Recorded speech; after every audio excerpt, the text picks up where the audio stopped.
Pozdrav svima. 5. put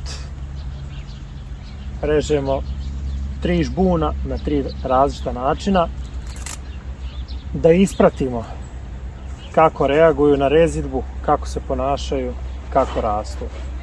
Ovo je već 5. dio ovog serijala, višegodišnji eksperiment, pa ćemo vidjeti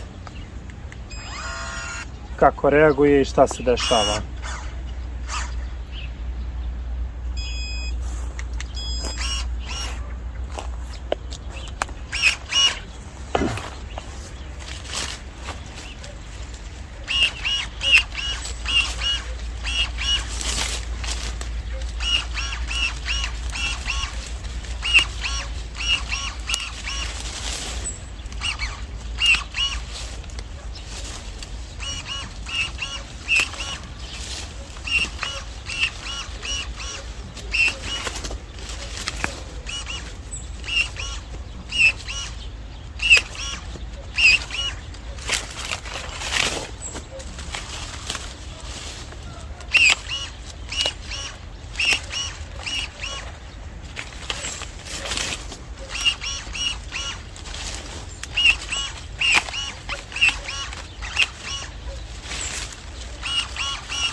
Prvi žbun koji inače režemo po principu stablašice, odnosno na stablo. Uklanjamo sve izdanke i ostavljamo jedno stablo koje tretiramo kao deblo. Šta se može sad uočiti? Većina ovih malih grana koje sam sad odrezao su suve. Dolazi do odumiranja postepenog.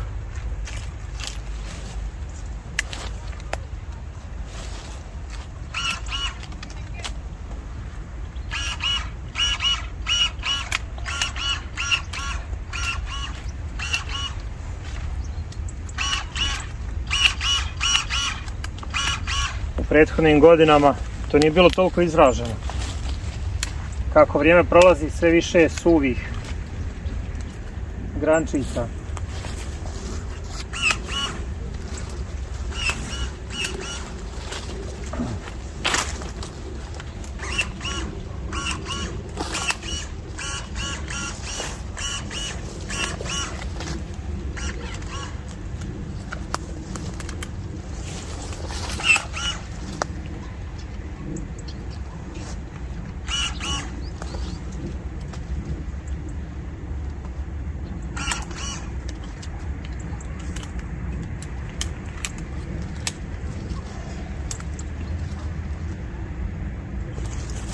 Nema potrebe ni rezati. Te grančice pucaju već.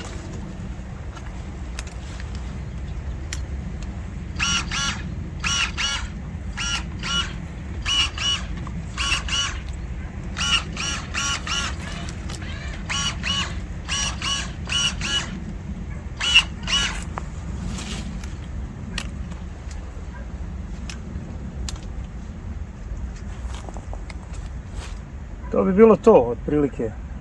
Uklonjeni izdanci. Po mom mišljenju, dosta je provjetrena i prozračena krošnja.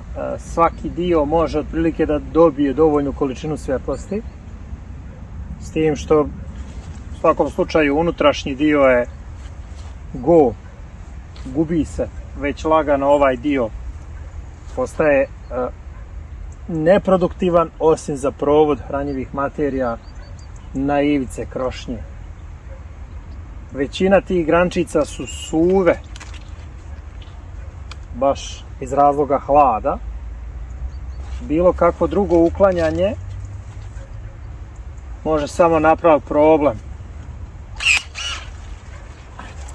Problem u smislu da smanjujemo rod, kao na ovoj grani koju sam odrezao.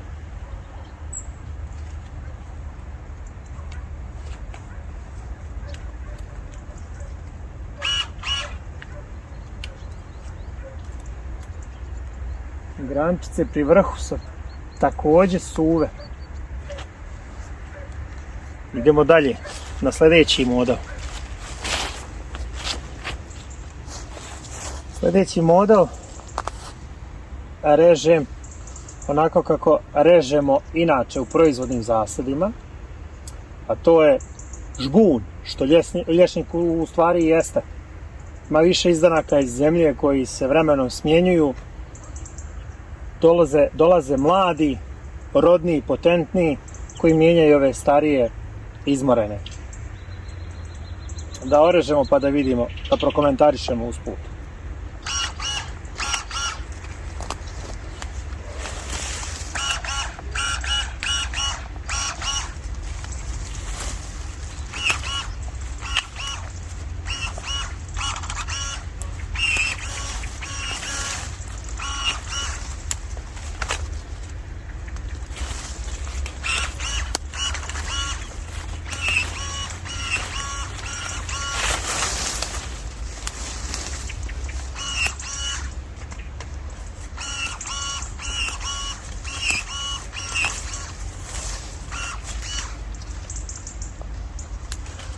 Ova je bila ostavljena u prethodnom periodu s ciljem zamjene, međutim, zbog oštećenja koja se desila u međuvremenu, usporenog rasta, jednostavno nema perspektive, uklonit ćemo je.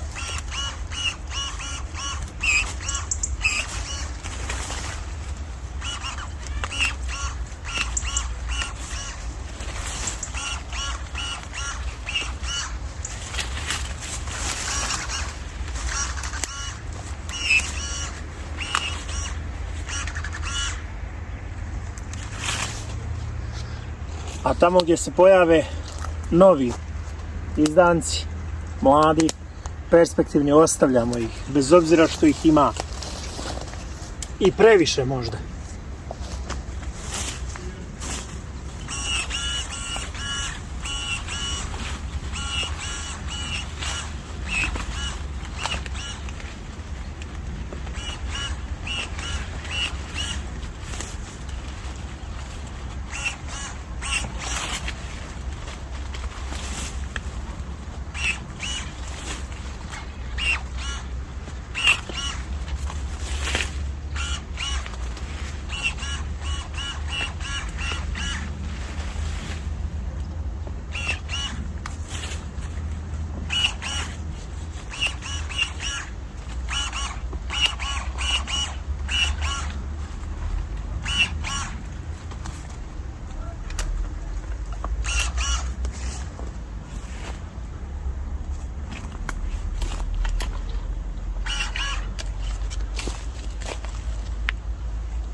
Još jedna koja je ostavljena za zamjenu, međutim njen položaj više ne odgovara.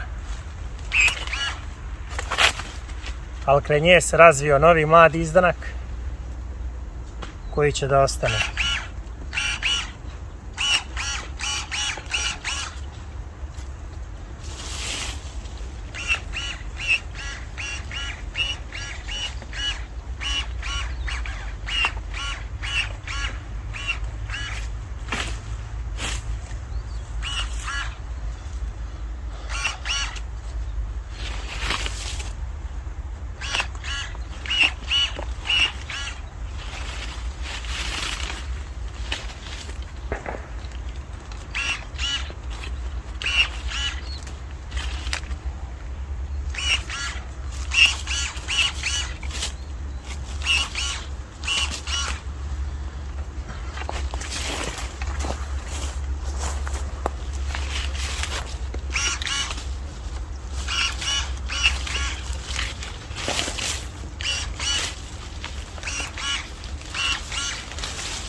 A desi se nekada i da slučajno ode.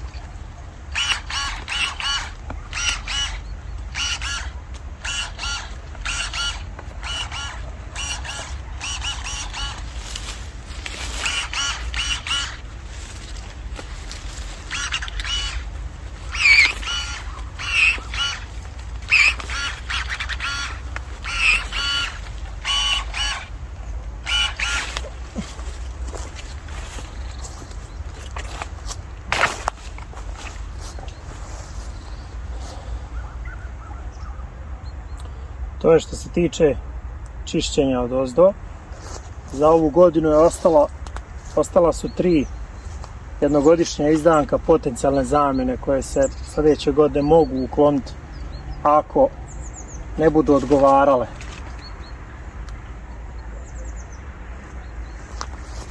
Ostaje još da razredimo krošnju malo u visini i s tim smo završili ovaj žbun.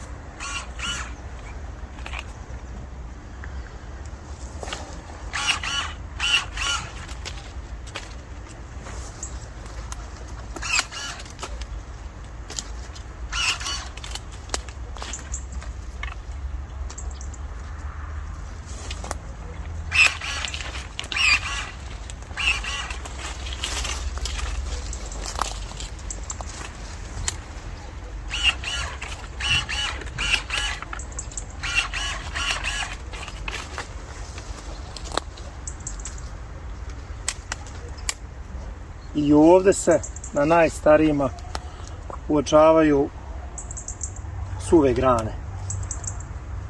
Najstariji od izdanaka na ovom žbunu je ovaj ovdje, koji je zaostao u porastu u odnosu na ostale.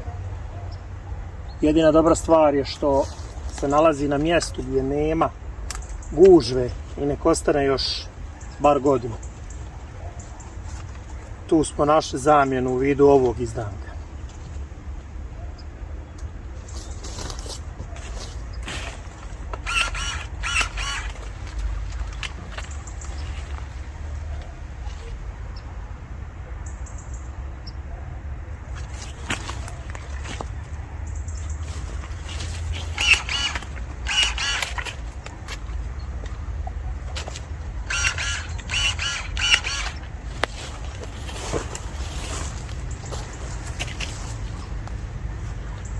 Ova dva izdanka previše padaju.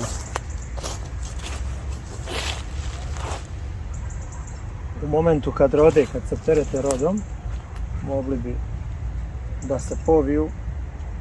U rednom su prostoru, neće smetati prohodu, prolazu i nek ostanu. Iako su jedni od mlađih izdanaka i oni su već za odstrel, meta im je nacrtana. I to je u suštini to. Ovaj način rezidbe je nešto sporiji, logično. Mogu se iskombinovati selektivno uklanjanje izdanaka sa nekim uređajima, mašinama, hemijskim, s tim snadom da preživi neki od izdanaka koji bi mogli da služe kao zamjena u budućnosti. Ovaj mi se nikako ne sviđa.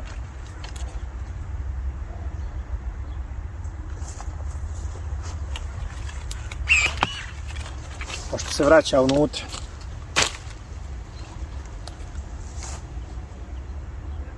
To bi bilo to za ovaj žbun za ovu godinu. Idemo dalje. Ovo je treći žbun koji smo mi prije 5 godina orezali tako kao da je bila u pitanju neka nepogoda, gdje smo uklonili odjednom sve stare izdanke i ostavili mlade. Ovdje nema izdanka starijeg od 5 godina za razliku od prethodnih žbunova. Sistem je i dalje isti kao na drugom žbunu i ono što se može vidjeti, poprilično je stigao masom, visinom drugi žbun, a oba su definitivno veće, bolje popunjene i veće zapremine nego prvi žbun. Šta ovdje imamo za uraditi?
Ova u sredini može ostati još za 1 godinu.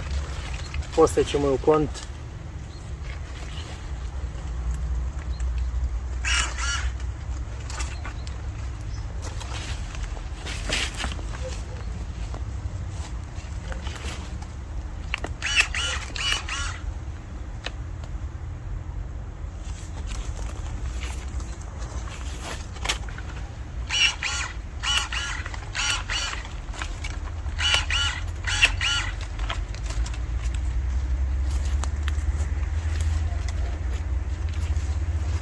Može ostati.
S ovim je završena i rezidba 3. žbuna.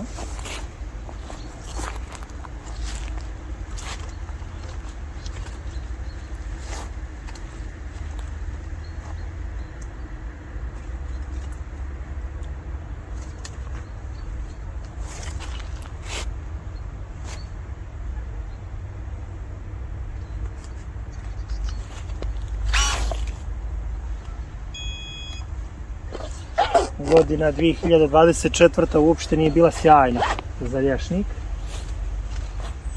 Prinosi su u toj godini bili dobri, međutim zbog jake vrućine biljke nisu bile u prilici da pripreme rod za 2025. I uglavnom su podbacili prinosom skoro svugdje. Tome je doprinijelo i relativno loše proljeće koje bilo je mraza i hladnog perioda gdje nije moglo doći do adekvatnog zametanja i tamo gdje su jajne ćelije bile oplođene. Za ovu sljedeću godinu, 2026. Imao je priliku, bila je nešto blaža godina, imao je priliku da pripremi rod, vidjet ćemo šta će biti. U toku novembra još uvijek ne vidim razvijene ženske pupoljke, mislim da je rano, tek od decembra se tek poneke mogu da vide, a onda u januaru i februaru kreće puno cvjetanje i oprašivanje. Ovdje školska parcela poljoprivredne škole u Gradišci. Eksperimentalni je zasad, već sam navodio to svaki put. Ne đubrimo i ne radimo zaštitu ovih žbunova. Malte ne, osim povremenog navodnjavanja, prepušteni su sami sebi. Zaključak, koji nije neki sjajan nakon 5 godina, jeste da bez zaštite adekvatnog đubrenja nema proizvodnje. Nije mi jasno kad ljudi hoće ekološku proizvodnju, roda ima, da budemo jasni. Ove godine je bilo zanemarivo. Ništa. Prošle godine je bilo roda, ali je dosta toga bilo oštećeno od stjenica i prazno. Tako da